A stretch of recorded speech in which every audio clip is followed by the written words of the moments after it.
kami serahkan hanya kepadamu ya Aba ya Bapa, di dalam nama Yesus. Engkaulah satu-satunya penolong kami, Engkaulah satu-satunya Tuhan kami, Engkaulah satu-satunya juru selamat dalam hidup kami. Mari kita berdoa bersama-sama.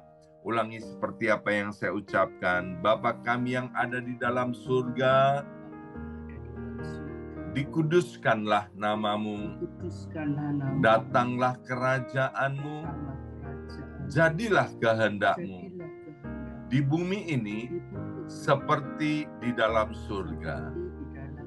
Bapa yang baik, berikanlah kami pada hari ini rezeki yang menjadi bagian kami secukupnya, cukup untuk memberikan pinjaman kepada banyak bangsa, sedangkan kami sendiri tidak punya pinjaman cukup untuk menjadi saksi Tuhan, mulai dari Yerusalem, Yudea, Samaria, sampai ke ujung-ujung bumi.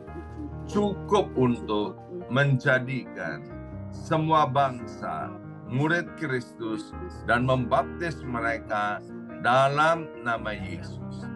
Terima kasih Bapa untuk rezeki yang secukupnya, dan ampunilah dosa-dosa kami, ampunilah kesalahan kami, seperti kami pun mengampuni orang-orang yang bersalah kepada kami.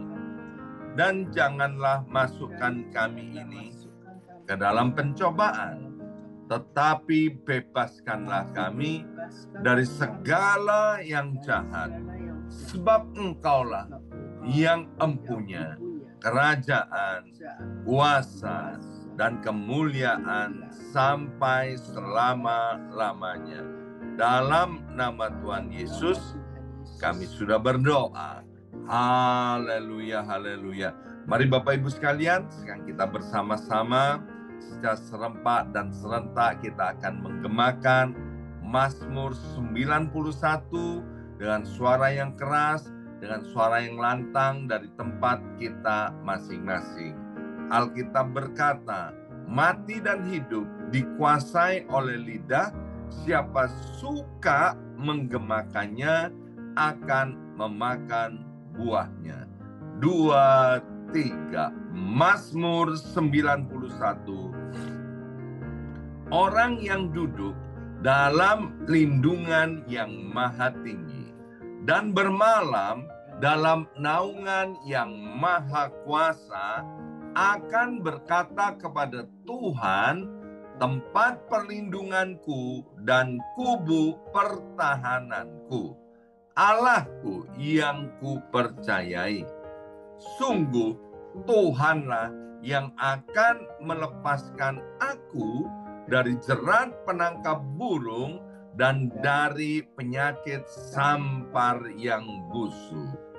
Dengan kepaknya Tuhan akan menudungi aku, di bawah sayapnya aku akan berlindung. Kesetiaan Tuhan ialah perisai dan pagar tembok. Amin, amin, amin. Terjadi di dalam nama Tuhan Yesus. Aku tak usah takut terhadap kedahsyatan malam, terhadap panah yang terbang di waktu siang, terhadap penyakit sampar yang berjalan di dalam gelap, terhadap penyakit menular yang mengamuk di waktu petang. Walau 1.000 orang rebah di sisiku dan 10.000 di sebelah kananku, tetapi itu tidak akan menimpa aku. Aku hanya menontonnya dengan mataku sendiri dan melihat pembalasan terhadap orang-orang fasik. Sebab Tuhan ialah tempat perlindunganku, yang maha tinggi telah kubuat tempat perteduhanku. Amin, amin, amin. Terjadi di dalam nama Tuhan Yesus.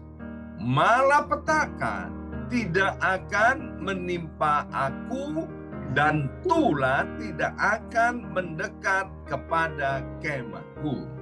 Sebab malaikat-malaikat Tuhan akan diperintahkan oleh Tuhan kepadaku untuk menjaga aku di segala jalanku. Para malaikat Tuhan akan menatang aku di atas tangannya, supaya kakiku jangan terantuk kepada batu. Singa dan ular tedung akan aku langkai. Aku akan menginjak anak singa dan ular naga. Amin, amin, amin. Terjadi di dalam nama Tuhan Yesus. Sungguh hatiku melekat kepada Tuhan, maka Tuhan akan meluputkan aku. Tuhan akan membentengi aku, sebab aku mengenal nama Tuhan. Bila aku berseru kepada Tuhan, Tuhan akan menjawab. Tuhan akan menyertai aku dalam kesesakan. Tuhan akan meluputkan aku dan memuliakan aku. Dengan panjang umur akan Tuhan kenyangkan aku, dan akan Tuhan perlihatkan kepadaku keselamatan daripadanya. Amin, amin, amin. Terjadi di dalam nama Tuhan Yesus. Terima kasih ya Abba ya Bapa. Sebentar kami akan mendengarkan sebagian daripada kebenaran firman Tuhan. Allah Roh Kudus, tolong setiap kami, anugerahi kami hikmat dan pewahyuan daripada sorga, sehingga kami dapat menangkap, dapat mencerna kebenaran firman Tuhan ini, dan merenungkan serta melakukannya dalam kehidupan kami sehari-hari. Dalam nama Yesus. Yang siap mendengarkan firman Tuhan, angkat jempolnya ke depan dan katakan amin 3 kali. Amin, amin, amin. Salam revival, salam kebangkitan. Semangat pagi. Semuanya semangat pagi. Apa kabarnya Bapak Ibu sekalian? Ya, senang sekali hari ini Kamis 12 Oktober 2023 boleh bersama-sama kembali dengan Bapak Ibu semuanya, anak-anak Tuhan yang dikasih oleh Tuhan ya. Nah, kita masih melanjutkan tema tentang berkat dan kutuk. Tuhan itu luar biasa. Tuhan berbicara kepada bangsa Israel melalui hambanya yaitu bernama Musa. Tuhan bilang begini, hai Musa, katakan kepada seluruh umat Israel, pilihlah kehidupan atau kutuk. Pilihlah berkat atau kutuk, kehidupan atau kematian. Ini semua aku hadapkan kepadamu.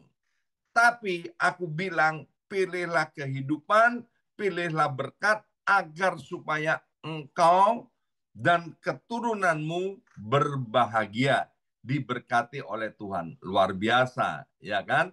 Kalau Tuhan yang pilihkan buat kita, Bapak Ibu sekalian, itu pasti baik untuk hidup kita hari ini, maupun untuk hidup kita di waktu-waktu yang akan datang. Kita sudah tahu dari kitab Ulangan pasal 30, bagaimana agar supaya kita hidupnya ini diberkati oleh Tuhan, yaitu dengan cara mengasihi Tuhan, mendengarkan suara Tuhan, dan kemudian mentaatinya, serta hati ini berpaut kepada Tuhan. Artinya seperti Mazmur 91 ayat 14, hati kita melekat kepada Tuhan, atau seperti yang ditulis di dalam Yohanes 15 ayat yang ke-7, kita tinggal di dalam Tuhan, Tuhan tinggal di dalam kita. Dengan demikian, hidup kita akan diberkati oleh Tuhan, ya. Nah, kemudian kita sudah belajar kemarin bagaimana hidup di dalam kutuk. Orang yang hidup di dalam kutuk atau memilih hidup di dalam kutuk karena yang pertama mereka menyembah berhala. Artinya apa menyembah berhala? Tuhan bukan nomor satu di dalam kehidupannya.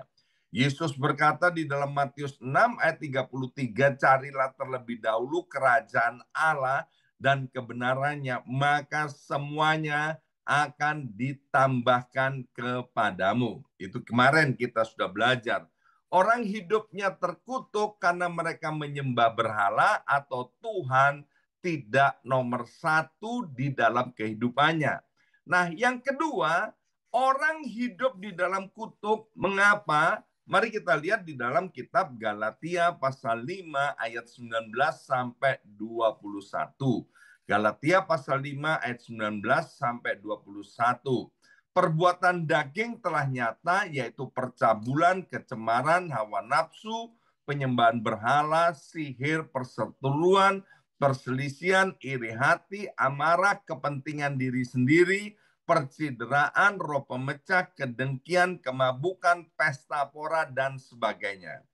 Terhadap semuanya itu kuperingatkan kepada kamu, seperti yang telah kubuat dahulu, bahwa barang siapa melakukan hal-hal yang demikian, ia tidak akan mendapat bagian dalam kerajaan Allah. Sekali lagi, ia tidak akan mendapat bagian dalam kerajaan Allah. Jadi yang kedua, orang hidup di dalam kutuk karena mereka menghidupi secara aktif dosa moral. Ya, ingat Bapak Ibu sekalian, Tuhan datang ke dunia ini untuk menyelamatkan kita, untuk menghapus semua dosa dan kesalahan kita. Asal kita mau diampuni dosa-dosa kita dan kemudian kita tidak mengulanginya lagi. Nah, di sini dikatakan orang yang hidup di dalam dosa moral, dia tidak akan mendapat bagian dalam kerajaan Allah. Maka itu Bapak Ibu sekalian, kita ini begitu kita percaya kepada Tuhan, begitu kita menerima Yesus sebagai satu-satunya Tuhan dan Juru Selamat pribadi kita, mari kita dengan pertolongan daripada Roh Kudus, kita meninggalkan semua perbuatan dosa kita. Ya, dari Galatia pasal 5 ayat 19 sampai 21, ini berbicara tentang dosa moral. Artinya kita tidak boleh kompromi dengan yang namanya dosa. Upah dosa itu adalah maut. Di sini dikatakan bahwa dosa moral disebutkan nomor satu itu adalah percabulan. Ya, percabulan. Bapak Ibu sekalian, kalau zaman dulu ya sebelum Tuhan datang ke dunia ini, yang namanya percabulan itu yaitu melakukan persetubuhan yang tidak wajar, persetubuhan di luar pernikahan, itu termasuk dosa percabulan. Ketika zamannya Tuhan Yesus, yang namanya percabulan, sebelum melakukan percabulan itu, ketika di dalam otak dan pikiran kita ini ngeres, pikirannya porno, maka itu sudah termasuk kategori dosa percabulan atau dosa perzinahan, ya. Dan itu menyebabkan kita hidup di dalam kutuk, termasuk lesbian, ya, LGBT, apa lesbian, gay, biseksual, ya, transgender. Ngomong-ngomong soal biseksual, Bapak Ibu sekalian, aduh, ya itu nggak kelihatan loh Bapak Ibu sekalian ya. Biseksual suka sama laki-laki, suka sama perempuan, itu ternyata Bapak Ibu sekalian orang-orang Indonesia sekarang melakukannya loh. Saya kaget ada orang mengaku dirinya Kristen, ya, mengaku dirinya Kristen.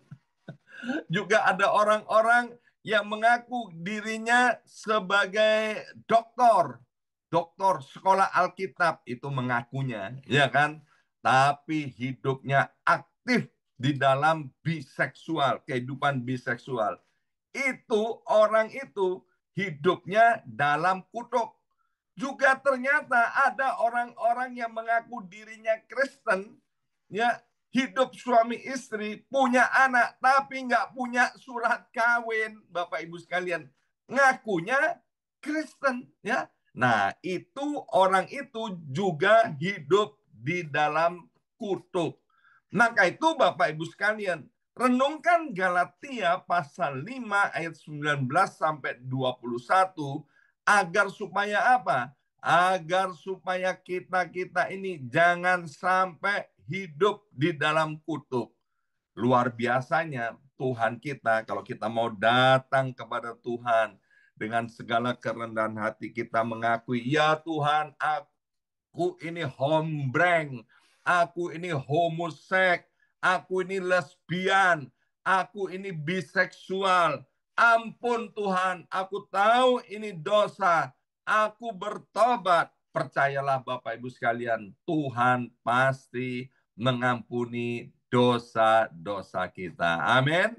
Tidak ada dosa yang tidak bisa diampuni oleh Tuhan. Dosa yang tidak bisa diampuni oleh Tuhan adalah dosa yang tidak mau diakui dan tidak mau ditinggalkannya. Tuhan berkata begini, marilah berperkara kepadaku. Kalau dosamu semerah kain kesumba, aku bisa menjadikannya seputih bulu domba. Kalau dosamu semerah kirmisi, aku bisa jadikannya seputih salju. Maka itu Bapak Ibu sekalian, mungkin hari ini ada di antara kita sedang bertekun di dalam dosa moral.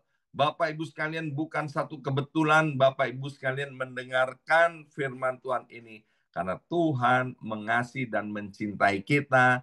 Tuhan mau agar kita tidak hidup lagi di dalam kutuk, tapi hidup di dalam berkat Tuhan. Ya, di sini dikatakan percabulan, kecemaran, hawa nafsu. Di dalam terjemahan yang lain dikatakan tentang perzinahan, juga tentang perselingkuhan, ya. Jadi orang yang hidup di dalam perselingkuhan juga hidupnya akan ada di dalam kutuk, ya. Itu yang kedua. Yang pertama kita sudah belajar, orang hidup di dalam kutuk karena hidupnya menyembah berhala. Tuhan tidak nomor satu. Yang kedua, orang hidup dalam kutuk kalau mereka bertekun di dalam dosa moral.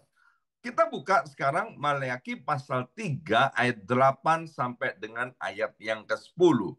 Maleakhi pasal 3 ayat 8 sampai 10. Bolehkah manusia menipu Allah? Wah, luar biasa pertanyaannya. Bolehkah manusia menipu Allah? Bapak Ibu sekalian, tolong dijawab, boleh nggak sih manusia menipu Allah? Halo, boleh nggak manusia menipu Allah? Di sini dikatakan, namun kamu menipu aku. Tetapi kamu berkata, dengan cara bagaimanakah kami menipu engkau Tuhan? Tuhan bilang, mengenai persembahan persepuluhan dan persembahan khusus, ayat 9. Kamu telah kena kutuk, tetapi kamu masih menipu aku. Ya, kamu seluruh bangsa. Dalam terjemahan NIV dikatakan, you are under a curse, the whole nation of you, because you are robbing me. Ya, jadi tidak bayar perpuluhan di sini dikatakan bukan sekedar menipu Allah, tapi merampok Allah.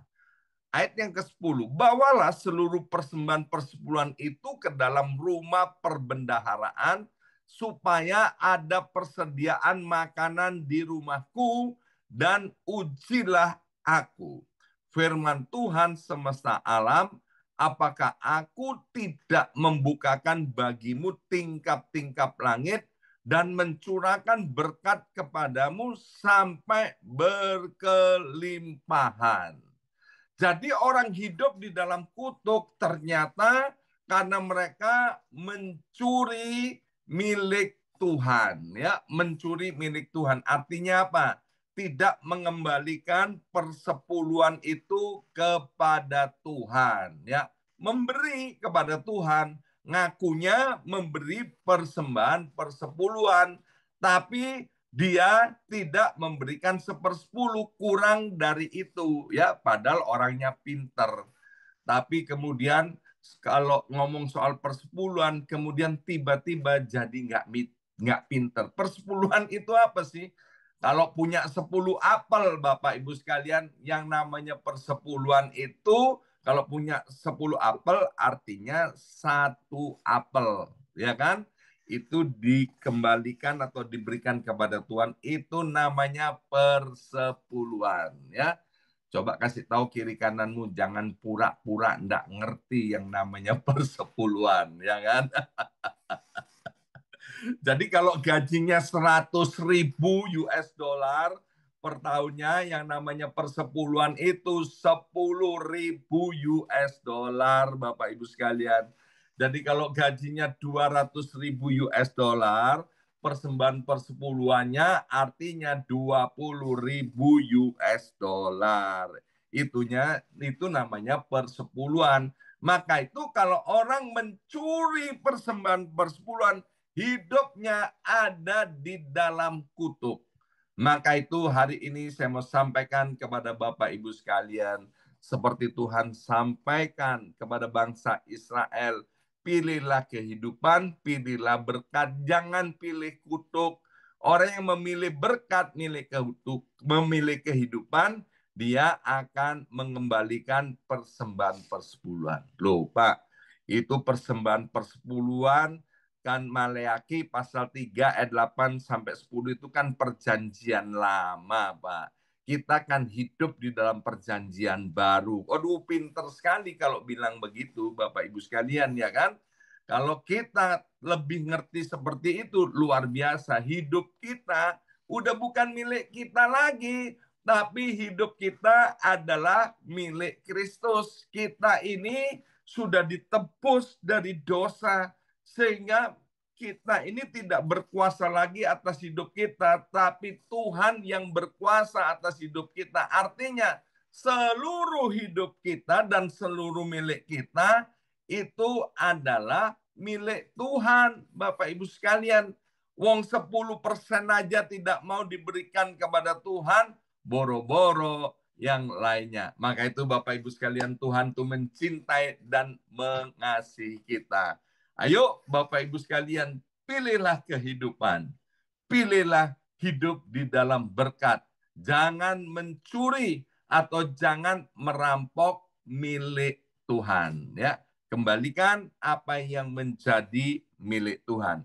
Yang keempat, kita hidup di dalam kutuk karena perkataan yang diucapkan oleh diri sendiri atau oleh orang lain yang punya otoritas. Sekali lagi, orang hidup di dalam kutuk karena perkataan yang diucapkan oleh dirinya sendiri maupun oleh orang lain yang punya otoritas, ya. Bicara tentang ucapan yang diucapkan oleh diri sendiri, saya sudah sampaikan beberapa waktu yang lalu, ya.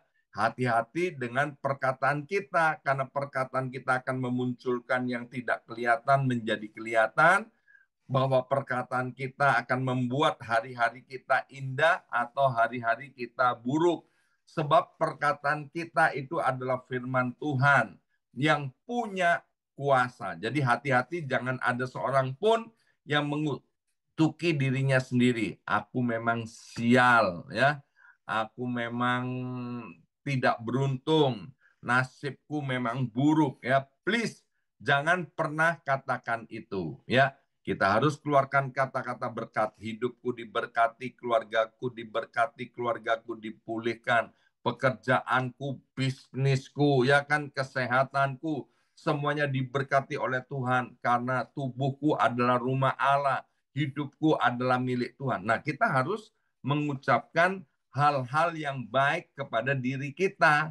Jadi kalau mungkin ada kita yang sudah kelepasan mengucapkan kutuk atas diri kita sendiri, mari Bapak Ibu sekalian cabut perkataan itu, datang kepada Tuhan, bilang, Tuhan ampuni aku kapok Tuhan. Seperti tulis 1 Yohanes 1 ayat 9, jikalau kita datang kepada Tuhan mengakui dosa dan kesalahan kita, maka Tuhan akan mengampuni dosa dan kesalahan-kesalahan yang kita akui. Ya, waktu Tuhan mengampuni, Tuhan tidak mengingat-ingat lagi, Tuhan menghapus dan tidak ada lagi hukuman atas setiap perkataan-perkataan yang negatif, yang berupa kutuk yang kita ucapkan kepada diri kita sendiri. Tetapi Bapak Ibu sekalian, kita harus menghormati otoritas yang ada di atas kepala kita, ya kan? Buat seorang istri, otoritas di atas kepalanya itu adalah suami. Buat anak-anak, otoritas yang ada di atas kepalanya adalah ayah dan ibunya. Buat seorang suami, otoritas yang ada di atas kepalanya adalah Kristus. Ya, kita udah tahu tentang berkat dan kutuk. Kutuk itu ketika kita tidak taat kepada firman Tuhan. Mari kita lihat dalam kitab Kejadian pasal 31 ayat 30 sampai dengan 32. Kejadian pasal 31 ayat 30 sampai dengan 32. Maka sekarang, kalau memang engkau harus pergi semata-mata karena sangat rindu ke rumah ayahmu, mengapa engkau mencuri dewa-dewaku? Ya, ayat 31. Lalu Yakub menjawab Laban, yaitu mertuanya, "Hei Bapak mertua, aku takut karena pikirku jangan-jangan engkau merampas anak-anakmu itu daripadaku." Ayat 32. Ini dengar perkataan yang diucapkan oleh Yakub, ya. Yakub bilang gini kepada mertuanya, "Tetapi pada siapa engkau menemui dewa-dewamu itu, janganlah ia hidup lagi." Ya, itu hati-hati dengan perkataan ini. Ya, Yakub bilang gini, "Tetapi pada siapa engkau menemui dewa-dewamu itu, janganlah ia hidup lagi." Ini kan ceritanya bahwa Yakub itu melarikan diri dari rumah mertuanya. Ya, dia lari bersama-sama dengan istri dan anak-anaknya semuanya. Ya, dan kemudian waktu mertuanya kembali ke rumahnya, dia kaget. Dia nggak melihat lagi anak, mantu, cucu, dan ternaknya semuanya nggak ada. Ya, dikejarlah oleh Laban itu, mertua daripada Yakub itu. Ya, yang pertama, Laban itu marah karena dewa-dewanya itu ternyata juga dibawa lari oleh Yakub. Ya, tapi kemudian Yakub yang merasa tidak mencuri dewa-dewanya itu, yaitu yang berupa terafim itu, dia bilang, "Bapak mertua, kalau ada yang mencuri dewa-dewa itu, ya, dari kelompok kami, jangan ia hidup." Ya, kita lihat ayat 19 dari Kejadian pasal 31. Adapun Laban telah pergi menggunting bulu domba-dombanya. Ketika itulah Rahel, istrinya Yakub itu, Rahel istrinya Yakub, Rahel anaknya Laban itu mencuri terafim ayahnya. Jadi Rahel ini mencuri dewa bapaknya. Yakub sebagai suaminya, dia nggak tahu kalau istrinya mencuri dewa itu. Sehingga dia berkata, pokoknya siapa yang mencuri dewa punya bapak mertuaku, dia pasti mati. Dan lihat apa yang terjadi, ya. Kejadian pasal 5, Kejadian pasal 35, Kejadian 35 ayat 16 sampai 19. Sesudah itu berangkatlah mereka dari Betel. Ketika mereka tidak berapa jauh lagi dari Efrata, bersalinlah Rahel, ya, bersalinlah Rahel istri Yakub yang mencuri terafim itu. Dan bersalinnya itu sangat sukar. Sedang ia sangat sukar bersalin, berkatalah bidan kepadanya, janganlah takut, sekali ini pun anak laki-laki yang kau dapat. Ayat 18, dan ketika ia hendak menghembuskan nafas sebab ia mati, kemudian diberikannya lah nama Ben-Oni kepada anak itu, tetapi ayahnya menamainya Benyamin. Demikianlah Rahel mati, lalu ia dikuburkan di sisi jalan ke Efrata, yaitu Bethlehem. Jadi Bapak Ibu sekalian, karena ucapan daripada Yakub atau suami daripada Rahel, maka kemudian Rahel itu mati waktu dia melahirkan anak. Ya, ada pesan yang saya mau sampaikan Bapak Ibu sekalian. Ayo jangan keluarkan perkataan kutuk atau perkataan-perkataan negatif kepada orang-orang yang ada di bawah kita, ya. Sebab perkataan kita itu akan menjadi kenyataan. Kalau kita sebagai pemegang otoritas, keluarkan dari mulut lidah kita perkataan-perkataan berkat, ya. Jadi jangan gampang-gampang mengucapkan ketika kita sedang emosi, ketika kita nggak bisa mengendalikan diri, kemudian kita lepaskan perkataan-perkataan kutuk itu pasti akan menjadi kenyataan sesal kemudian tidak ada gunanya. Hari ini kalau Tuhan ingatkan kepada kita, mungkin ada perkataan-perkataan kutuk yang pernah kita ucapkan kepada orang-orang di bawah kita. Ayo datang kepada Tuhan, cabut semua perkataan itu dan minta ampun kepada Tuhan. Dan biarlah kutuk-kutuk itu oleh salib Kristus dirubah menjadi berkat. Amin. Mari kita berdoa. Kami berkati setiap anak-anak-Mu yang sudah hadir pada hari ini. Kami mau hadapkan Tuhan semuanya kepada-Mu. Ampunilah dosa kami, ampunilah kesalahan kami. Karena kami tahu dosa itu upahnya adalah maut. Kalau hari ini Tuhan ingatkan kepada kami, ada perkataan-perkataan yang kami ucapkan Tuhan kepada anak-anak kami, kepada keluarga kami, atau kepada bawahan kami. Kami mau minta ampun kepadamu. Kami mau cabut semua perkataan-perkataan ini. Dalam nama Yesus, kami menyesali atas semua perkataan-perkataan kutuk yang sudah kami ucapkan. Ampuni kami ya Abba ya Bapa. Biarlah darah Yesus sekali lagi menguduskan, mengampuni kami. Sekarang kami memberkati semua keturunan kami. Kami memberkati orang-orang yang Tuhan taruh di bawah kami. Biarlah hidup orang-orang ini semuanya diberkati oleh Tuhan. Jalan hidupnya seperti cahaya fajar pada pagi hari, yang semakin terang hingga rembang tengah hari. Tidak ada kesialan Tuhan kepada keturunan kami. Yang ada adalah berkat. Tidak ada kesialan kepada bawahan kami. Semuanya adalah berkat. Berkat Tuhan yang sempurna turun atas setiap kami anak-anak-Mu. Terima kasih Bapa. Dalam nama Yesus kami sudah berdoa. Haleluya. Amin. Amin. Amin.